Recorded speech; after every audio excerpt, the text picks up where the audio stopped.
Die Revolution begann mit HTTP, dem Hypertext-Transferprotokoll, denn es verlinkt die Welt zu dem umfassenden Netzwerk, das wir heute so schätzen.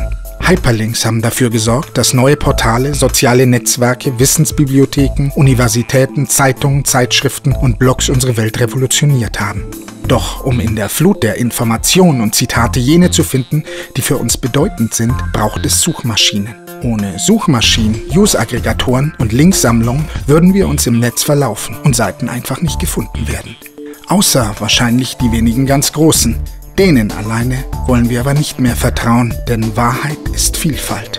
Das gefällt den wenigen ganz Großen aber überhaupt nicht.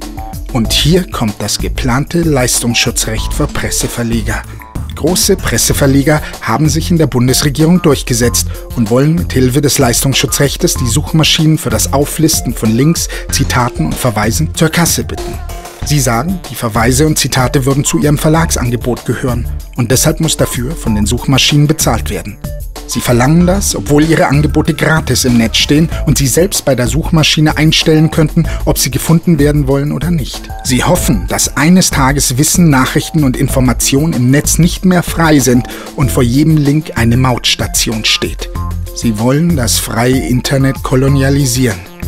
Das Leistungsschutzrecht für Presseverleger ist übrigens bisher nur in Deutschland geplant. Wenn du deine Stimme für die Freiheit von Wissen und Informationen erheben willst, dann unterzeichne die Petition beim Deutschen Bundestag gegen das Leistungsschutzrecht für Presseverleger für ein freies Internet.